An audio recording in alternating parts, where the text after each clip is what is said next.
Hello friends, శివుడు గొప్ప లేదా విష్ణువు గొప్ప అనే విషయాన్ని ఈ వీడియోలో తెలుసుకుందాం.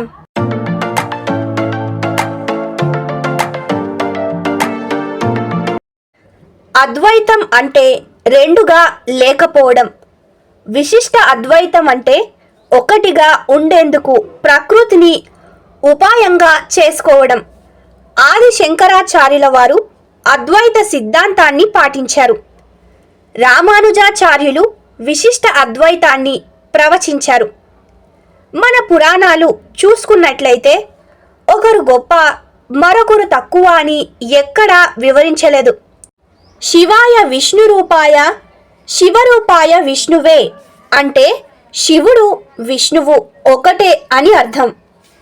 విష్ణు స్వరూపమైన కృష్ణుడు సంతానాన్ని పొందటానికి పరమశివునికై తపస్సు చేశాడు. సతీదేవిని కోల్పోయి విరాగిగా మారిన శివుడికి సహాయం చేసింది విష్ణువు. మన పురాణాలలో ఇలాంటి సంఘటనలు చాలా ఎక్కువ ఉంటాయి. కానీ నేటి సమాజంలో శివుడు గొప్ప, విష్ణువు గొప్ప అనే మీమాంసలో జీవిస్తున్నాము. కొన్ని శతాబ్దాల క్రితం శివభక్తులకు విష్ణు భక్తులకు మధ్య వైరం ప్రజ్వలిల్లింది. శైవ రాజులు ఎంతో మంది వైష్ణవులను నిర్దాక్షంగా శిక్షించారు. వైష్ణవ రాజులు కూడా శివభక్తులతో కఠినంగా వ్యవహరించారు. అసలు శైవులకు వైష్ణవులకు మధ్య వైరానికి నాంది ఎలా పడింది అనే విషయాలను ఈరోజు మన వీడియోలో తెలుసుకుందాం. కానీ అంతకన్నా ముందైతే మీరు మన ఛానల్ని మొదటిసారిగా చూస్తున్నారా? మొదటిసారిగా చూస్తున్నట్లయితే వెంటనే ఛానల్ని సబ్స్క్రైబ్ చేసుకోండి. పక్కనే ఉన్నటువంటి బెల్ ఐకాన్ని కూడా యాక్టివేట్ చేయండి. మీరెలా యాక్టివేట్ చేయడం వల్ల నేను పెట్టే ప్రతి ఇన్ఫర్మేషన్ వీడియో మీకు ముందుగానే రావడం జరుగుతుంది. చాలామంది వీడియోస్ని చూస్తున్నారు కానీ ఒక్క చిన్న లైక్ ఇంకా సబ్స్క్రైబ్ మాత్రం చేయట్లేదు. మీరు చేసే ఈ చిన్న లైక్ ఇంకా సబ్స్క్రైబ్ నాకెంతో మోటివేటింగ్గా ఉంటుంది. దానివల్ల ఇలాంటి ఎంతో ఇన్ఫర్మేషన్ వీడియోస్ని నేను మీ దాకా తేగలుగుతాను. దయచేసి అర్థం చేసుకొని వెంటనే ఛానల్ని సబ్స్క్రైబ్ చేసుకోండి. అలాగే ఈ వీడియో పూర్తిగా చూశాక ఈ వీడియో మీకెలా అనిపించిందో కామెంట్ బాక్స్లో కామెంట్ చేయడం మాత్రం మర్చిపోకండి. ఇక ఏమాత్రం ఆలస్యం లేకుండా వీడియోలోకి వెళ్దాం. మహావిష్ణువుని ఆరాధించే వారిని వైష్ణవులని, పరమశివుణ్ణి పూజించే వారిని శైవులని పిలుస్తారు. వైష్ణవుల గురించి చెప్పాలంటే ముందుగా రామానుజాచార్యుల వారి గురించి చెప్పుకోవాలి. రామానుజాచార్యుల వారు 11వ శతాబ్దంలో జన్మించారు. ఆయన పరమ విష్ణు భక్తుడు. విశిష్ట అద్వైతాన్ని నలుచేరగుల వ్యాపింపజేసిన తత్వవేత్త.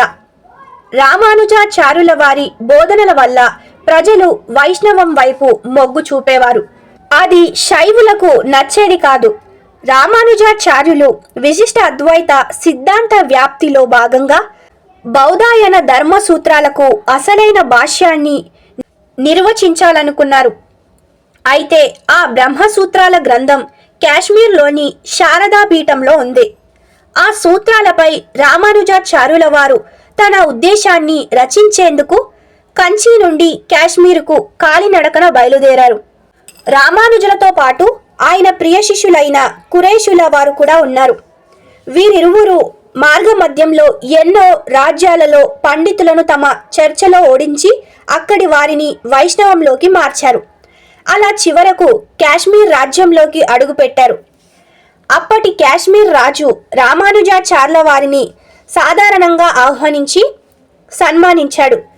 కాశ్మీర్ రాజు పరమ శివభక్తుడు కావడంతో రామానుజాచార్యుల వారిని తమ ఆస్థానంలోని శైవ పండితులతో అష్టావధాన చర్చకు ఆహ్వానించాడు.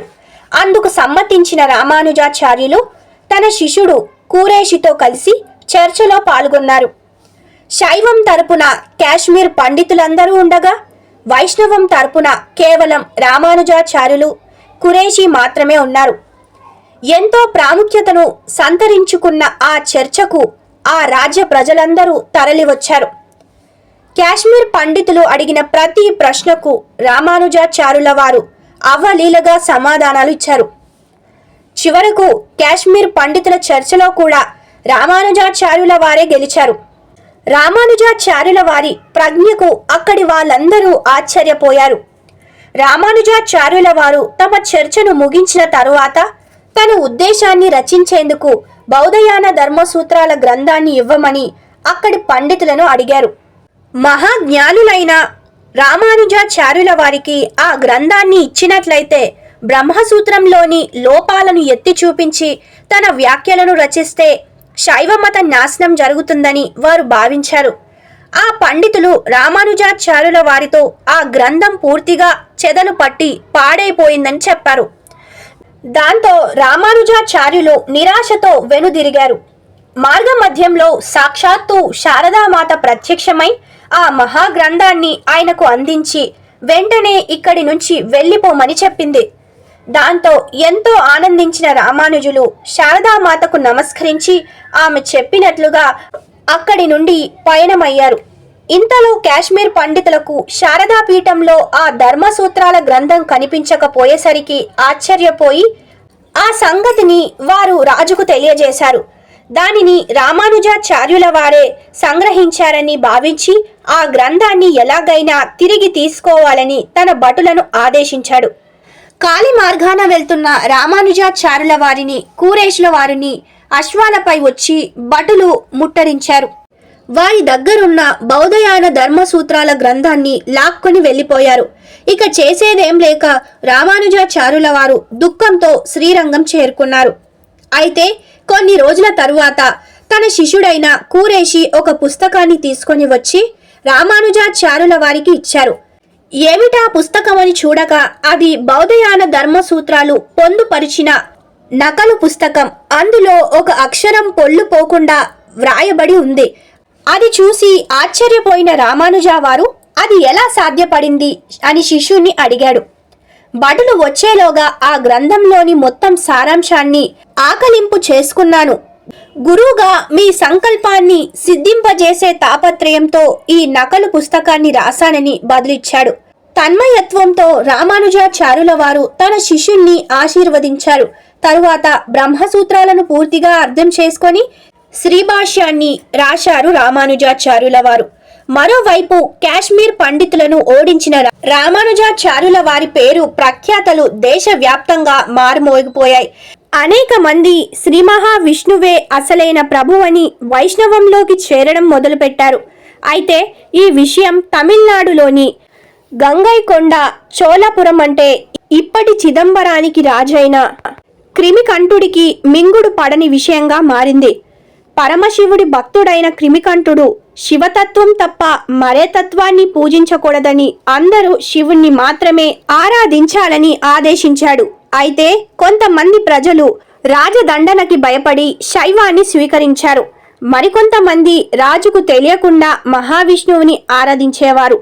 తన శాసనాన్ని కాదని కొంతమంది విష్ణువును పూజించారని తెలుసుకున్న క్రిమికంఠుడు చిదంబరంలో ఉన్న గోవిందరాజు స్వామి ఆలయాన్ని పూర్తిగా ధ్వంసం చేయించాడు. అందులోని స్వామి విగ్రహాన్ని సముద్రంలో పారవేయించాడు. ఆ తరువాత క్రిమికంఠుడు ఒక నిర్ణయానికి వచ్చాడు. ఆలయాలను ధ్వంసం చేయించడమే కాదు, ప్రజల మనసుల్లో నుండి విష్ణువును సమూలంగా తొలగించాలనుకున్నాడు. ఆ ప్రయత్నంలో భాగంగా శ్రీరంగంలో ఉన్న రామానుజాచార్యుల వారిని ఆయన శిష్యులను బంధించి తీసుకురమ్మని ఆదేశించాడు. భటులు వస్తున్న విషయం ముందుగా తెలుసుకున్న కూరేషి గురువు గారి వస్త్రాలను ధరించి రామానుజా వారి స్థానంలో భటులకు చిక్కాడు. భటులు కూరేషితో పాటు రామానుజా వారు గురువులను కూడా ఆస్థానానికి తీసుకెళ్లారు. ఆస్థానంలోని పండితులతో జరిపిన చర్చలో కూరేషి గెలిచాడు. దాంతో ఆగ్రహించిన రాజు శివుడు తప్ప మరెవరూ దేవుడు కాదని వ్రాసి ఉన్న ఒక లేఖను తెప్పించి బహిరంగంగా చదవమన్నాడు. అందులో ఈశ్వరుడి కంటే ఎవ్వరూ గొప్పవారు కాదని రాసి ఉంది. ఆ లేఖకు మరో కొన్ని వ్యాఖ్యలను కలిపి చదివాడు కూరేషి. అందరికంటే ఈశ్వరుడు గొప్పవాడు, కానీ విష్ణువు ఆయన కంటే గొప్పవాడని చదివాడు. అది విన్న క్రిమికంఠుడు పట్టరాని కోపంతో కూరేషి కళ్ళను పీకించాడు. ఈ విషయం తెలుసుకున్న మిగతా వైష్ణవులు రామానుజాచార్యుల వారిని అడవి మార్గం ద్వారా తిరునారాయణపురికి పంపించేశారు. అదే ఇప్పటి మేల్కోటే. ఇది మైసూరుకు 50 కిలోమీటర్ల దూరంలో ఉంది. అక్కడే 12 సంవత్సరాల పాటు వైష్ణవం ఉన్నతికి కృషి చేశారు రామానుజాచార్యుల వారు. తరువాత క్రిమికంఠుడు అనారోగ్యంతో చనిపోగా రామానుజాచార్యుల వారు తిరిగి శ్రీరంగానికి చేరుకున్నారు. శ్రీరంగం రంగనాథ స్వామి ఆలయంలో ఆయన ఐక్యమై మోక్షాన్ని పొందారు. రామానుజాచార్యుల వారు అతి గోప్యమైన అష్టాక్షరి మంత్రాన్ని రాజగోపురంపై నిలబడి బహిరంగంగా అందరికీ తెలియజేశారు. దళితులను గుడి లోపలికి తీసుకువెళ్లి ప్రతి మనిషి దేవుడి దృష్టిలో సమానమేనని చాటి చెప్పిన మహోన్నతుడు. ఇక దుష్టాచారములను నశింప చేయడానికి కైవల్య నాయకుడైన శంకరుడే ఆది శంకరుని రూపంలో అవతరించాడని శివరహస్యం అనే గ్రంథంలో పేర్కొబడింది. ఆది శంకరాచార్యుల వారు శివ పంచాక్షరి స్తోత్రంతో పాటు లక్ష్మీ నారసింహ కరావలంబ స్తోత్రం, పాండురంగాష్టకం, భజగోవిందం, సౌందర్య లహరి, కనకదార స్తోత్రం వంటి రచనలు అనేకం చేశారు. భగవద్గీతకు భాష్యాన్ని రచించారు. శైవుడైన ఆది శంకరాచార్యుల వారు వీటన్నిటినీ రచించి హిందూ మత వ్యాప్తి కోసం పాటుపడ్డారు. ఈయన హిందూ తత్వాన్ని ఉద్ధరించిన త్రిమాతాచార్యులలో ప్రథములు. మన దేశం మీద ఎన్ని దండయాత్రలు జరిగినా సుస్థిరంగా నిలిపింది ఇటువంటి మహనీయులే. కులం, వర్గం, శైవం, వైష్ణవం అంటూ పోట్లాటలు పెడుతూ మన మధ్య ఉంటూ సనాతనమైన మన ధర్మాన్ని భ్రష్టు పట్టించాలని ఎంతో మంది చదువుకున్న కుహాన మేధావులు ప్రయత్నిస్తున్నారు. ఇప్పటికైనా మేలుకొని ధర్మాన్ని బాధిస్తే అది తిరిగి మననే బాధిస్తుంది. ధర్మం రక్షణ చేస్తే అది మనను రక్షిస్తుంది.